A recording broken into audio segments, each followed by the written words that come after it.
आप सबको एक बार फिर से जय यीशु की। परमेश्वर का धन्यवाद कि हमें एक बार फिर से उस मौके पे, उस मुकाम पे लेके आए जहाँ पे आके हम परमेश्वर के वचन को सीखने और समझने की कोशिश करते हैं, कुछ जानने की कोशिश हम करते हैं। आज मैं आपके साथ बात करने वाला हूँ कपड़ों को लेके। फैशन की कोई बात नहीं, क्या पहनना क्या नहीं पहनना उसकी कोई बात नहीं, लेकिन बाइबल कपड़ों के बारे में हमें क्या सिखाती है और कपड़ों को लेके जो शिक्षा बाइबल से हमें मिलती है वो क्या है। जहाँ पे परमेश्वर जिक्र करता है कपड़ों का, तो उसका उद्देश्य क्या है, उसका मकसद क्या है। प्रकाशित वाक्य 3 अध्याय और उसकी 5वीं आयत।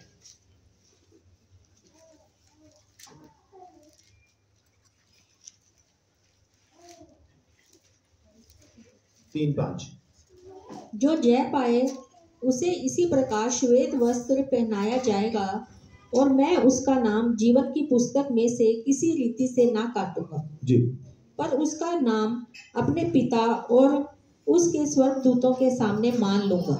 आमीन। ये उद्धार के कपड़े, माफी के, यानी हमें पूरी रीति से माफ कर दिया गया, ये वो वाले कपड़े। और जिस किसी को ये कपड़े दिए गए उसका नाम जीवन की किताब में लिख दिया गया और वहां से कभी कटेगा नहीं। जकरिया नबी की किताब में जब आप पढ़ते हैं उसके 3 अध्याय में, तो वहां पे आप पढ़ेंगे कि वहां पे यहोशू महायाजक परमेश्वर के सामने खड़ा और उस पर इल्जाम लगाने वाला भी वहीं खड़ा है। और वो इल्जाम यहोशू महायाजक के ऊपर सीधा सीधा नहीं लगा रहा, बल्कि ये कह रहा है, परमेश्वर के सामने इल्जाम लगाते हुए क्या बोलता है कि इसके कपड़े खराब हैं, इसके कपड़े खराब हैं। आप इस कहानी को जकरिया नबी की किताब में 3 अध्याय में 1 से लेके 7 तक पढ़ पाएंगे। लेकिन जैसे ही उसने कपड़ों के ऊपर इल्जाम लगाया कि इसके कपड़े खराब हैं, परमेश्वर ने तुरंत उस स्वर्गदूत को जो उसके पास खड़ा था उसको कहा कि कपड़े बदल दे, इसको नया कपड़ा पहना दे। और ना सिर्फ नया कपड़ा पहना, बल्कि इसके सिर के ऊपर पगड़ी भी रख दे, यानी इसको अधिकार भी दे दे। ये जो इसके ऊपर इल्जाम लगा रहा है, ये जो इसको दोषी ठहराना चाहता है, इसको पगड़ी पहना दे ताकि इसका खुद का अधिकार इस इल्जाम लगाने वाले के ऊपर हो जाए, ये खुद उसको डांट सके, हटा सके, वहां से निकाल सके। और क्या परमेश्वर कहता है कि जो मैंने तुझे दिया है इन कपड़ों की रक्षा करना। 7वीं आयत तक आते आते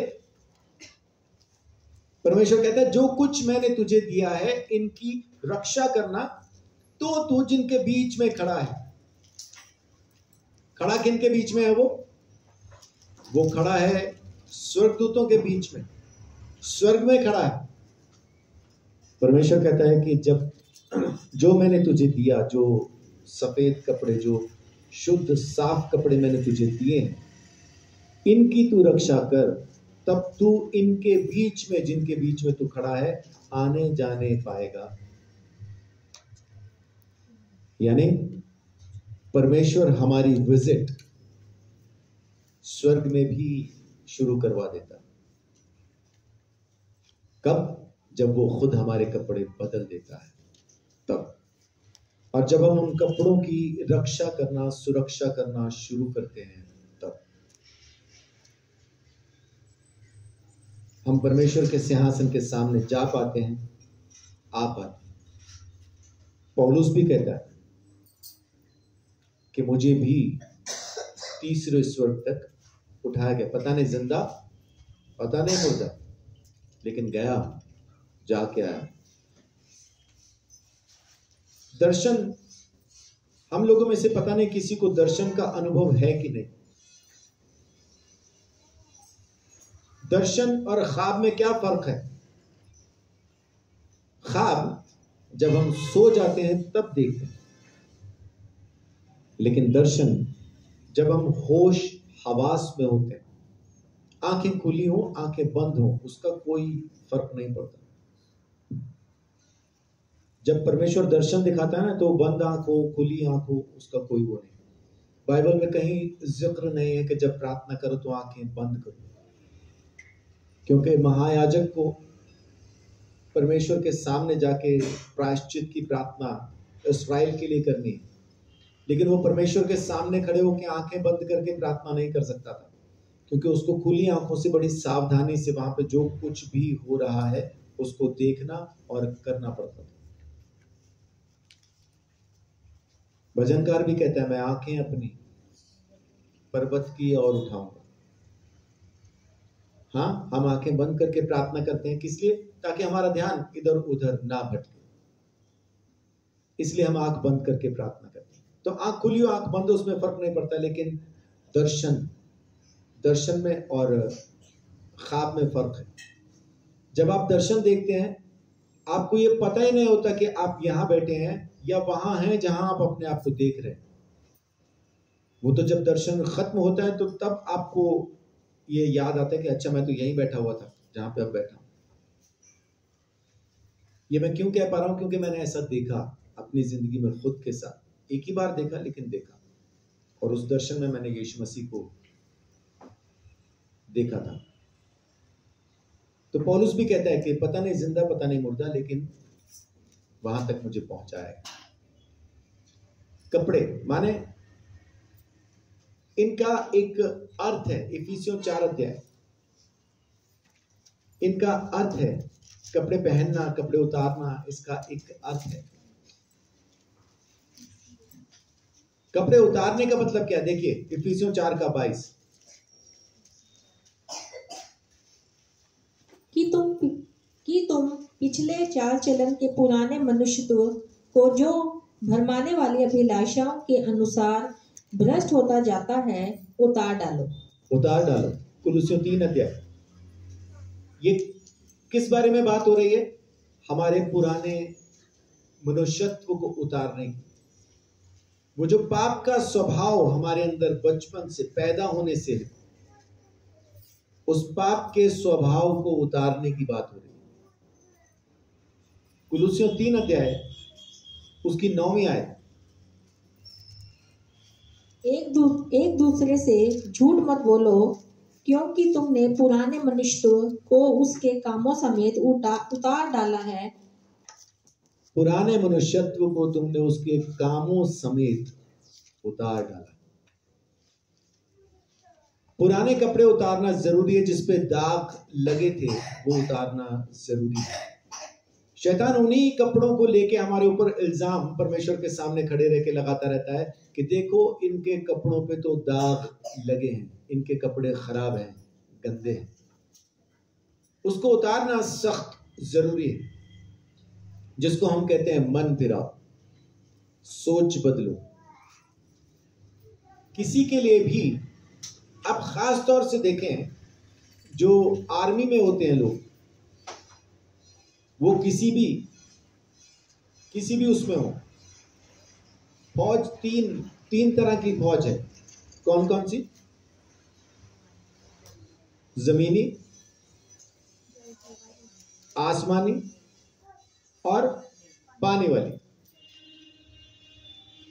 जल, थल, वायु,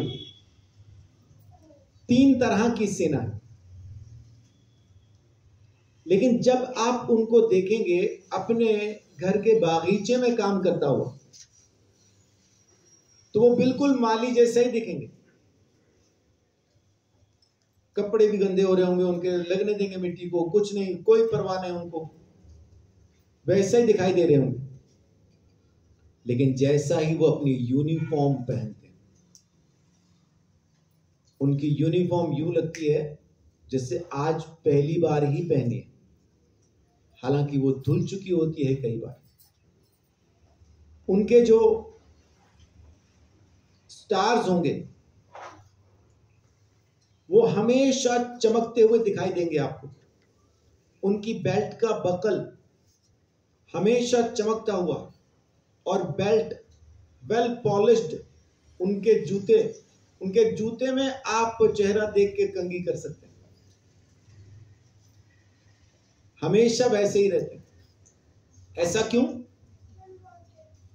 क्यों है? क्योंकि वो हर रोज अपनी वर्दी को जो उन्होंने पहननी है, हर रोज अच्छे से चमका के, प्रेस करके, धो के, साफ करके, बेल्ट, जूते। अर्दली आएगा। अर्दली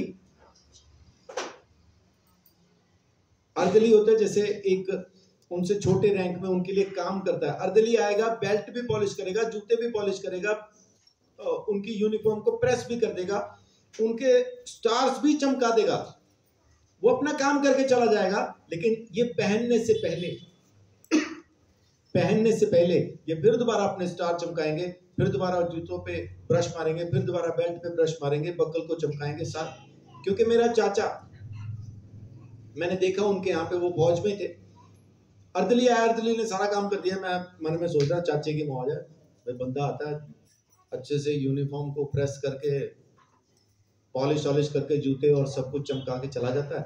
अब चाचा उठेगा, नहाएगा, धोएगा, यूनिफॉर्म पहनेगा और चल भाई। चाचा उठा भी टाइम पे, सब कुछ उसने टाइम पे किया, लेकिन यूनिफॉर्म पहनने से पहले उसने वापस सब कुछ चमकाया, फिर दोबारा से किया। तो मैंने सोचा शायद चाचे ने आज देखा नहीं अर्दली को आते हुए, इस वजह से दोबारा कर रहा है। तो मैंने याद कराया, मैं चाचा कर गया वो थोड़ी देर पहले ही इसको सारा कुछ करके गया जो आप कर रहे हो। तो कह रहे हाँ रोज आता है, वो रोज करता ही हो। तो फिर मैं कहा आप क्यों कर रहे हो? तो कहते मैं भी रोज करता हूं। वो अपनी यूनिफॉर्म को क्या आदर देते हैं, क्या सम्मान देते हैं।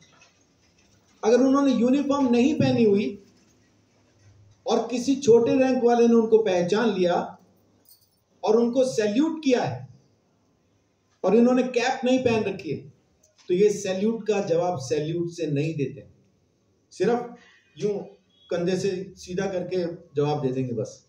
तो मैं चाचा को कहा, चाचा इतनी अकड़ खाई, किसी लूट मारा, तू भी मार। कहता टोपी नहीं पाई। तो मैं कहा टोपी का क्या है? कहते जब तक पूरी यूनिफॉर्म में नहीं हूं मैं सैल्यूट नहीं मार सकता। हम बाइक पे जा रहे थे, चाचा ने हेलमेट पहनी हुई थी, उन्होंने सैल्यूट किया तो बाइक पे अकड़ गया यूं ऐसा थोड़ा। तो मैं कहा ये क्या था? तू यूं कर दे, ये क्या था? कह रहा है ऐसा ही जवाब देना पड़ेगा क्योंकि मैं अब बगैर कैप के हूं। कैप होती तो मैं उसको चलती हुई बाइक पे भी सैल्यूट कर देता।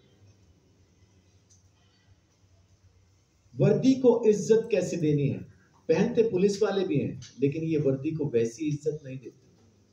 आपको पुलिस वालों की वर्दी पुरानी दिखाई दे सकती है, उनके जूते थोड़ा बगैर पॉलिश के, उनकी बेल्ट बगैर पॉलिश के, मतलब जो उनको बेल्ट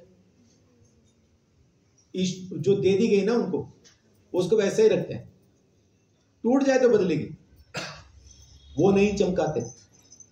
लेकिन ये तीन जो अपनी सेना है, ये अपनी यूनिफॉर्म को ऐसा चमका के ऐसा वो रखते हैं और उस यूनिफॉर्म को वो इज्जत देते हैं जो किसी दूसरी चीज को वो नहीं देते। अब जब हम अपने वो माली वाले फौजी बागीचे में है, वहां पे माली के जैसा दिखाई दे रहा है, वो माली वाले कपड़े उतार के नहा धो के जब अपनी यूनिफॉर्म में आया तो माली से बदल के अब वो फौजी हो जाता है। अब उसको कहो कि वहां पे थोड़ा सा खुदाई कर ले और थोड़ा सा ये क्यारी को ठीक कर ले, यूनिफॉर्म पहनने के बाद वो बागीचे में नहीं घुसेगा क्योंकि उसने यूनिफॉर्म पहनी, उसने यूनिफॉर्म को पहन लिया, इसलिए अब वो वहां पे नहीं जाएगा। रोमियो 13 अध्याय। हमने जब अपने पुराने मनुष्यत्व को उतारा, हमने जब अपने पुराने स्वभाव को उसके कामों के साथ उतार दिया, वो जो बागीचे में मिट्टी के अंदर खाद के साथ मिलके हम जो काम कर रहे थे, माने संसार में हम जो भी काम कर रहे थे, जिस तरह के भी काम कर रहे थे, जब हमने उसको उतार दिया तो अब हमने एक दूसरी यूनिफॉर्म पहनी। आइए देखते हैं क्या हमारी वाली यूनिफॉर्म भी इस लायक है कि जिस तरह से फौजी अपनी यूनिफॉर्म को इज्जत देते हैं, वैसे हम भी क्या ऐसी यूनिफॉर्म पहन पाए जिसको हम इज्जत दें। रोमियो 13:14। वरन प्रभु यीशु मसीह को पहन लो और शरीर की अभिलाषाओं को पूरा करने का उपाय ना करो। किसको पहन लो? प्रभु यीशु मसीह। प्रभु यीशु मसीह को। हमारी यूनिफॉर्म क्या कमाल की यूनिफॉर्म। प्रभु यीशु मसीह को पहन लो। यूनिफॉर्म खाली एक बार पहन के आप हमेशा के लिए उसको पहने नहीं रहते हैं। आप उसको सुबह पहनते हैं और फिर जब शाम होती है तो उसमें से निकल के आप फिर दोबारा वैसा ही माली के जैसा दिखाई देते हैं, वैसा ही दिखाई देते हैं।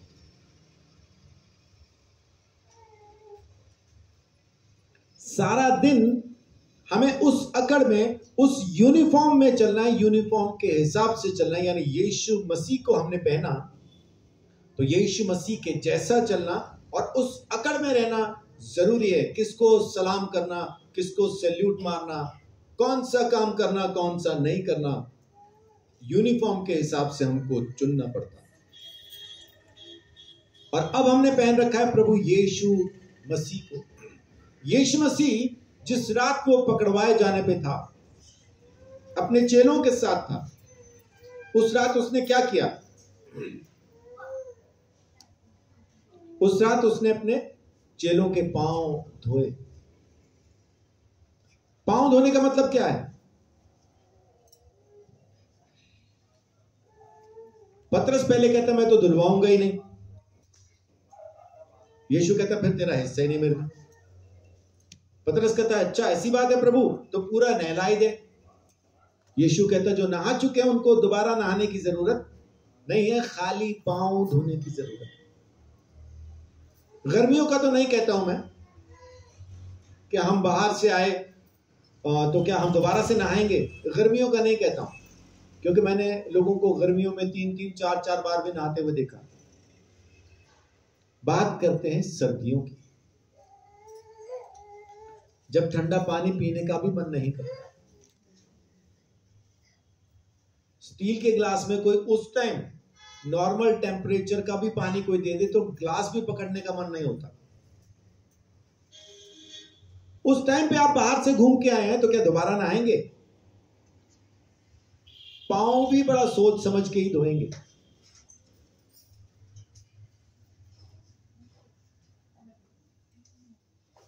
जूते पहन के आप बाहर गए हैं, वापस आके आप जूते उतार के सीधा रजाई में नहीं घुस सकते, क्योंकि उसमें आपको बाद में सोना भी है।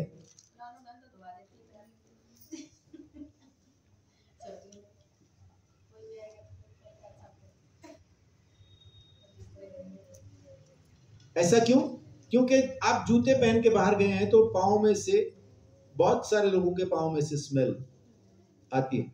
वैसा ही आप रजाई में घुस जाओ तो आप सो भी नहीं पाएंगे फिर, अपनी ही स्मेल की वजह से, है ना। वो सारी रात ही आपका मन गर्भवती औरत के जैसा हो जाएगा।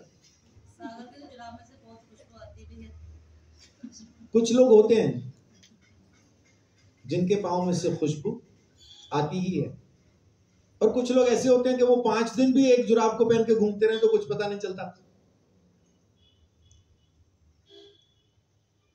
लेकिन यीशु मसीह ने अपने चेलों के पांव धोए। माने पांव धोने का मतलब है हमारे चाल चलन को रोज धोना जरूरी। चाल चलन में सब चीजें आती हैं, हमारा उठना बैठना, बात करना, सोचना, सब कुछ आता है। जैसे दाऊद कहता ना, हे मेरे मन यहोवा को धन्य कह, अपने मन को सिखाता रहता है। ऐसा ही एक पवित्र चाल चलन के लिए अपने मन को हमें बार बार ये सिखाते रहना, याद कराते रहना जरूरी है कि मैंने यीशु को पहन रखा है।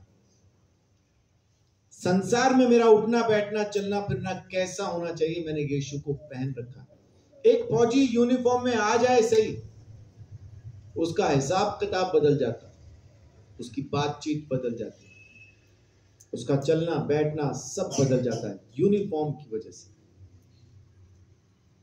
स्नाइपर्स जो होते हैं, अब आपको पता नहीं स्नाइपर्स का अंदाजा है कि नहीं, ये निशानेबाज होते हैं लेकिन छुप के इस तरह से अपने आप को छुपा के कैमोफ्लेज करते हैं। कैमोफ्लेज मतलब जैसे गिरगिट होती है ना, जिस पेड़ पे बैठी, जैसे यहाँ पे बैठी है तो इसी के रंग की हो जाएगी, यानी इसी में खो जाएगी, हम उसको अलग से नहीं देख पाएंगे। स्नाइपर्स भी इसी तरह से कपड़े पहनते हैं। अगर वो बर्फ के इलाके में है तो उनकी यूनिफॉर्म बिल्कुल बर्फ के रंग की ही होगी। वो बर्फ पे लेट जाएंगे बंदूक लेके, बंदूक को भी उसके साथ कवर करेंगे। आपको दिखेगा नहीं कि वहां पे कोई आदमी बंदूक लेके लेटा हुआ। वो खड्डे में होते हैं भैया तो घास फूस ऊपर कर लेते हैं, पेड़ पौधे जैसे बन जाते हैं, उसी को कैमोफ्लेज कहते हैं। हाँ, वो दिखते नहीं है कि अलग से अपने आप को छुपा लेते, माहौल के हिसाब से अपने आप को छुपा लेते। हाँ जी। तो हर जगह की एक अलग वर्दी है और हर वर्दी का एक अलग काम है। अपने पास जो वर्दी है उसका नाम है प्रभु यीशु मसीह। हर जगह पे उसका अलग काम है। आप मरीजों में जाएंगे तो आप उस तरह की बात करेंगे जिससे वो मरीज वचन सुन के यूं भी चंगा हो जाए, प्रार्थना करेंगे कि वो उठ के खड़ा हो जाए। आप जाएंगे किसी मरगत वाले घर में जहां कोई गुजर गया, कोई मर गया है, वहां पे जाके आप यीशु मसीह की आशा की वो बातें कहेंगे जो मरे उस परिवार के जो लोग हैं, जहां पे कोई मर गया है, वो लोग भी उम्मीद में आ जाएंगे और अपने जाने वाले को ऐसा उसको रोना छोड़ के इस आशा में आ जाएंगे, हम इसको एक रोज दोबारा से फिर मिलने वाले। आप किसी जन्मदिन पे गए हैं तो वहां पे आपकी बातचीत जन्मदिन के हिसाब से होगी। शादी पे गए हैं, शादी के हिसाब से होगी। कहीं पे किन्हीं का वाद विवाद चल रहा है, वहां सुलह कराने गए हैं तो वहां पे बात अलग होगी। यीशु मसीह को जो आपने पहना है, संसार में जो आप घूम रहे हैं, तो कौन सी जगह पे किस इलाके में आप हैं, उस हिसाब से फिर यीशु मसीह को जो आपने पहना वो यूनिफॉर्म काम करने वाला। चलाओ कैमोफ्लेज ठीक। तो आपने पहना है यीशु मसीह को। और बहुत से लोग कहते हैं जी मुझे चंगाई का वरदान, माफ कीजिएगा, बहुत से लोग कहते हैं मुझे चंगाई का वरदान है, बहुत से लोग कहते हैं मुझे अन्य भाषा का वरदान है, बहुत से लोग कहते हैं मुझे अन्य भाषा की ट्रांसलेशन का वरदान है। असल में वरदान मालूम क्या है? असल में वरदान है पवित्र आत्मा। और पवित्र आत्मा जिसको जैसा चाहे वैसा बांट देता है। ये खाली एक बार नहीं देता, जा भाई तू चंगाई कर, अच्छा जा चल तू अन्य भाषा बोल, अच्छा चल तू अन्य भाषा की ट्रांसलेशन कर, वैसा नहीं है। आप जिस भी इलाके में, जिस भी जगह पे हैं, पवित्र आत्मा आपको उस टाइम पे वैसा ही वरदान देगा। आप 9 के 9 वरदान ऑपरेट कर सकते हैं। बस आपको यीशु मसीह के उस आवरण में, प्रभु यीशु मसीह को जो आपने धारण कर रखा है, उसको याद रखना जरूरी है कि मैंने प्रभु यीशु मसीह को पहन लिया है, प्रभु यीशु को पहन लिया। अब हम यीशु को पहन के जब जमाने में घूम रहे हैं तो फिर कुछ चीजें तो होनी चाहिए। उत्पत्ति 37 अध्याय, प्रभु यीशु मसीह को पहना तो अभी हमारी जिंदगी में परमेश्वर की तरफ से क्या खास चीजें आती हैं। 37 का 3 और 4 पढ़िए। इज़राइल अपने सब पुत्रों से बढ़ के यूसुफ से प्रीति रखता था, क्योंकि वह उसके बुढ़ापे का पुत्र था, और उसने उसके लिए एक रंग बिरंगा अंगरखा बनवाया। परंतु जब उसके भाइयों ने देखा कि हमारा पिता हम सब भाइयों से अधिक उसी से प्रीति रखता है, तब वह उससे बैर करने लगे और उसके साथ ठीक से बात भी नहीं करते थे। अब यहाँ पे क्या उदाहरण क्या है कि याकूब ने, इस्राएल ने अपने लाडले बेटे को, है ना, लाडले बेटे को, स्पेशल वन को, जो कि खास था उसकी नजर में, उसको एक रंग बेरंगा अंगरखा पहनाया। परमेश्वर ने जब हमें अपनी धार्मिकता, प्रभु यीशु मसीह हमें पहना दिया गया, परमेश्वर ने यीशु को हमें पहना दिया है, तो इसका मतलब है कि अब हम परमेश्वर की नजर में खास हैं। उसके प्रिय हैं, उसके लाडले हैं। अब हम बाकी संसार के जैसा नहीं है। परमेश्वर की नजर में हम वैसा ही हैं जैसा इस्राएल की नजर में बाकी भाई अलग थे, लेकिन यूसुफ अलग था। अब संसार बाकी भाइयों के जैसा है, लेकिन हम परमेश्वर के खास बन गए। अब हम यूसुफ के जैसा है। याकूब के लिए जैसा यूसुफ था, आज की तारीख में वैसा ही हम परमेश्वर के लिए वैसे ही हैं, क्योंकि उसने हमें प्रभु यीशु मसीह पहना दिया। उसने यीशु की धार्मिकता हमें दे दी। यीशु मसीह की धार्मिकता हम पहन के घूमते हैं। दूसरा कुरिन्थियों 5:21 में लिखा है, वो जो पाप से अज्ञात था उसी को उसने पाप ठहराया, ताकि हम प्रभु यीशु मसीह में होकर परमेश्वर की धार्मिकता बन जाए। अब हम यीशु मसीह के द्वारा परमेश्वर की धार्मिकता को पहन के घूमते हैं। परमेश्वर के लाडले उसके अपने हैं। इसलिए जब हमने पहन लिया, यानी पुराने मनुष्यत्व को उतार के नया मनुष्यत्व यीशु मसीह, ये नया मनुष्यत्व मेरा नहीं है। बहुत से लोग क्या कहते हैं कि अपना पुराना स्वभाव उतार दो और नया स्वभाव लेके आओ। अपने स्वभाव से कुछ नहीं होना, अपना पुराना ही रहना है। हम कितना भी नया पहनने की कोशिश करें, हमारा स्वभाव अंदर खाते वही पुराने का पुराना ही रहेगा। जो जलन मेरे अंदर भरी है वो मैं कितना ही निकाल लूं, लेकिन जब जलने का टाइम आएगा वो फिर से जल रही होगी। अपने अंदर के गुस्से को मैं कितना ही निकाल लूं, लेकिन जब नाराज होने का, गुस्सा होने का टाइम आएगा तो मेरे अंदर वो ही गुस्सा फिर से मुझे दिखाई देगा। इसलिए पुराना मनुष्यत्व जो मेरा था मैंने उतार दिया। अब जो नया मनुष्यत्व मैंने पहना है वो मेरा नहीं है, यीशु मसीह का है। और जैसे यीशु का मनुष्यत्व पहन के मैं घूमना शुरू करता हूं, आप घूमना शुरू करते हैं, तो आप परमेश्वर की नजर में खास हो जाते हैं। परमेश्वर के अपने खास माने प्रिय पुत्र हो जाते हैं। जैसा इस्राएल का, याकूब का प्रिय था यूसुफ, वैसा ही हम भी हो जाते हैं। यीशु मसीह को पहनने के बाद हम खास हो जाते हैं। एस्तर 6 अध्याय। और जो खास होता है ना, खास के लिए इज्जत भी कुछ अलग से ही होती है। अब मैं वैसे तो अपने चारों भाई बहन जो हम हैं, अगर देखा जाए तो मैंने जो जिंदगी गुजारी है उसमें सबसे बिगड़ा हुआ मैं ही था, सबसे खराब मैं ही था। लेकिन मेरे माँ बाप सिर्फ एक ही चीज के लिए मेरी तारीफ करते हैं कि अभी पीट दो इसको बुरी तरह, चप्पलों से, डंडों से, किसी भी तरह पीट दो, और पीटने के 2 मिनट के बाद इसको आवाज दो तो हाँ जी बोल के फिर आ जाएगा। ये पता नहीं खासियत है, हर बच्चे को ऐसा करना चाहिए। माँ बाप बुला रहे तो हाँ जी बोल के जाना ही चाहिए। लेकिन मेरे माँ बाप इस चीज को मेरी खासियत बड़े गर्व के साथ, बड़े घमंड के साथ लोगों को बताया करते थे, ऐसा है ये। बस थोड़ा बिगड़ गया लेकिन है अच्छा। मतलब बिगड़ गए की कहानी पूरी करने के बाद आखिर में अच्छे वाला फुल स्टॉप ये होता था। मेरे घर में आया देसी घी, आमतौर पे होता ही था लेकिन खत्म भी होता ही है।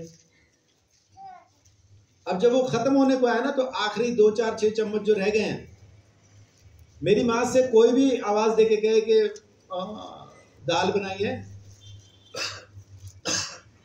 या खिचड़ी बनाई है तो देसी घी दे दो। दाल देसी घी डाल के बहुत टेस्टी हो जाती है, और खिचड़ी भी देसी घी डालने के बाद उसका टेस्ट ही बदल जाता है। पड़े हैं 4 चम्मच डिब्बे में, 4 चम्मच देसी घी के पड़े हैं, लेकिन मेरी माँ का कहना होता था खत्म हो गए, देसी घी खत्म हो गया। अब वो खाना खा ही रहे हैं, इतने में डोलता डालता मैं भी 2, 3, 4 दिन के बाद घर आ गया। घर पहुंचा तो आते ही मेरे को देखते ही मेरी माँ कहेगी चल अच्छा हो गया, टाइम पे आ गया, बैठ खाना खा ले। अब वो करेंगी क्या? खिचड़ी बनी है अगर तो इससे पहले कि वो खिचड़ी डालें प्लेट में, उससे पहले जितना घी है वो डाल देंगी, उसके ऊपर खिचड़ी रख देंगी ताकि किसी को पता ना चले कि मेरे को देसी घी दिया गया। लेकिन जब वो फैलता था तो मेरा छोटा भाई तो देख ही लेता था, कह रहे इसके लिए कहां से निकल आया, हमारे लिए तो है भी था। कहना क्या चाहता हूं कि मैं बिगड़ा हुआ था, लेकिन तो भी मेरी मां, उसकी नजर में मैं खास था। क्यों? क्योंकि मैं घर में पहला लड़का था, बड़ी बहन, फिर मैं, फिर छोटी बहन, फिर सबसे छोटा भाई। प्यार तो सबसे है, लेकिन अपनी मां का खास मैं आज भी हूं। कोई चीज अगर बिल्कुल ही रह जाए कि भाई हाँ एक ही जन ले सकता है, तो वो मुझे ही मिलेगी जब तक मेरी मां जिंदा है। इसको कहते हैं कि जो खास है उसको परमेश्वर इज्जत भी अलग से देता है। सारा संसार अकाल में मर जाए, लेकिन परमेश्वर के लोग, उनको खाने की घटी कभी ना हो। सारी दुनिया महंगाई की वजह से हाय तौबा मचा दे, लेकिन परमेश्वर के लोगों के लिए इंतजाम परमेश्वर करेगा, उनको घटी कभी ना हो, क्योंकि परमेश्वर इज्जत अलग से देता है। 6:11 पढ़िए, एस्तर 6:11। तब हामान ने उस वस्त्र और उस घोड़े को लेकर मुर्दकई को पहनाया और उसे घोड़े पर चढ़ाकर नगर के चौक में इस प्रकार पुकारता हुआ घुमाया, जिसकी प्रतिष्ठा राजा करना चाहता है उसके साथ ऐसा ही किया जाएगा। आमीन। अब यहाँ पे क्या हो रहा है? मुर्दकई को हामान मार डालना चाहता था, लेकिन जब राजा ने देखा कि मुझे बचाने वाला मुर्दकई ही था, तो अब हामान से ही पूछता है कि अगर मैं किसी की इज्जत करना चाहूं, किसी की प्रतिष्ठा करना चाहूं, तो कैसे करूं? हामान को मन में वहम हो गया, मेरी ही तो इज्जत करेगा, मेरी ही तो प्रतिष्ठा करेगा। तो हामान ने बढ़ चढ़ के बोल दिया, राजा अपना घोड़ा दे, अपने कपड़े दे, और किसी बड़े अधिकारी को, किसी बड़े ओहदेदार को आगे आगे चलवाए, और वो ये कहता जाए कि राजा जिसकी प्रतिष्ठा करना चाहे तो इसी तरह से करे। सारे इस्राएली मर जाने वाले थे, लेकिन मुर्दकई ने एस्तर को राजा के सामने खड़ा करके सबको बचा लिया। लेकिन परमेश्वर की नजर में सारे इस्राएलियों में से एक शख्स था जो इज्जत के लायक हुआ, उसका नाम था मुर्दकई। और फिर उसको वो वस्त्र पहनाए गए जो इज्जत के वस्त्र थे, जो राजा के वस्त्र थे, उसको वो कपड़ा पहनाया। परमेश्वर हमको सभाओं में लेके जाएगा, परमेश्वर हमको महासभाओं में लेके जाएगा, परमेश्वर हमको राजाओं के सामने खड़ा करेगा, लेकिन वो वस्त्र पहना के खड़ा करेगा कि उन राजाओं के बीच में भी हमारी एक अलग से प्रतिष्ठा हो। कारण हमने यीशु मसीह को पहन रखा, हमने वो राजसी वस्त्र पहना है जो इस संसार में किसी के पास भी नहीं। हमारी यूनिफॉर्म कमाल की है, हमारा वस्त्र कमाल का। सारा संसार चाहे कितनी ही परेशानियों, कितनी ही कमियों और घटियों से हो के गुजरे, कभी कभी हमें भी महसूस होता है कि अब हम भी कमी या घटी में से होके गुजर रहे हैं, लेकिन इंतजाम यूं हो जाता है, पलक झपकते ही इंतजाम होता है और सारी जरूरतें प्रभु यीशु मसीह नासरी के नाम से पूरी हो जाती है। आमीन। तमाम जरूरतें पूरी हो जाती, किसी चीज की कमी, किसी भी चीज की घटी नहीं रहती। प्रेरितों के काम 12 अध्याय। अब जब वहां तक परमेश्वर हमको सम्मान देता है प्रभु यीशु मसीह को पहना के, तो फिर वो हमें राजाओं वाली उस पावर में, उस सामर्थ में भी लेके आता है। प्रेरितों के काम 12:21। ठहराए हुए दिन हेरोदेस राजवस्त्र पहनकर सिंहासन पर बैठा और उनको व्याख्यान देने लगा। ठहराए हुए दिन राजवस्त्र पहन के सिंहासन पर बैठा। प्रभु यीशु मसीह इस समय कहां बैठे हैं? स्वर्गीय पिता के दाहिने हाथ। और यीशु मसीह ने, जिसने हमें जिलाया, जिसने हमें उठाया, तो हमें कहां बैठाया? हमें बैठाया सिंहासन पे, अपने साथ बैठाया। जैसे पिता ने यीशु को अपने साथ बैठाया, वैसा यीशु भी अपने सिंहासन पे हमें अपने साथ बैठाता है।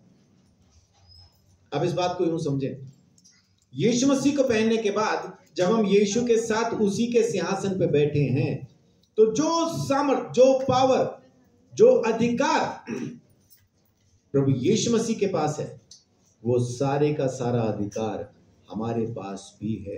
वो सारी पावर, वो सारी सामर्थ हमारे पास भी है। इस्तेमाल क्यों नहीं कर पा रहे? क्योंकि हम अपनी वर्दी को पहनने के बाद, यीशु मसीह को पहनने के बाद, वैसा आदर, वैसा सम्मान उस वर्दी को नहीं दे पा रहे, नहीं दे पा रहे। बहुत जरूरी है कि हम उस वर्दी को सम्मान दें, यीशु मसीह को सम्मान दें। जमाने में जब हम घूमे फिरे तो उस वर्दी की अकड़ में रहें, यीशु मसीह की अकड़ में रहें।